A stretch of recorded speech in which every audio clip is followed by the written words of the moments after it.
Who doesn't like pancakes? But one of the issues is timing. Everybody wants to sit down and eat together. What's the solution? The Dutch baby. Really simple recipe. Throw it all inside the blender, kick it on, let it rest for 10 minutes, pour it into hot pans, and we all can eat a delicious pancake together. So I have my blender here, and I'm gonna start with the eggs.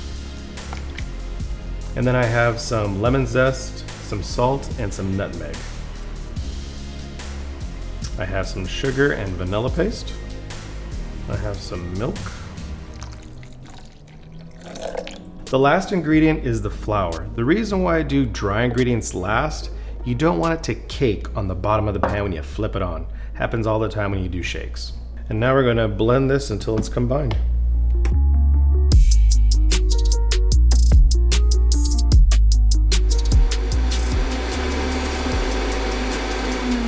This looks pretty good. Now, we have to let this batter rest for about 15 minutes, and once that happens, we can pour it into our hot cast iron skillets.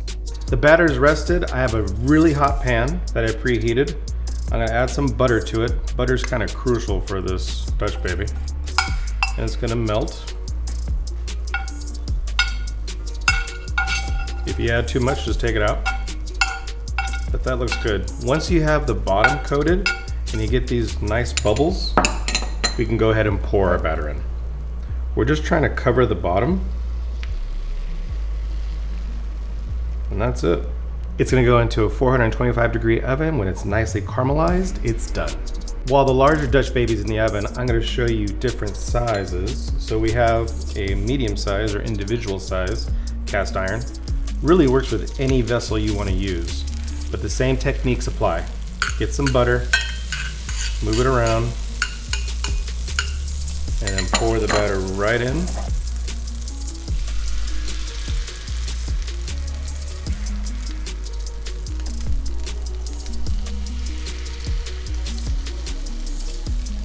It still goes in a 425-degree oven, but it's gonna take less time, so check them after like 10 minutes. When you see the caramelization, they're done. And because I put the bigger one in first, it should be done at the same time. These both came out at the same time, and I want to do the big one first. So I have a little bit of powdered sugar. And I have some segmented lemon. This is a traditional setup for these Dutch babies.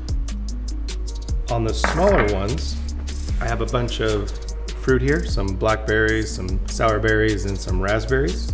So the same things apply. But if you want, you could just put some maple syrup and call it a day.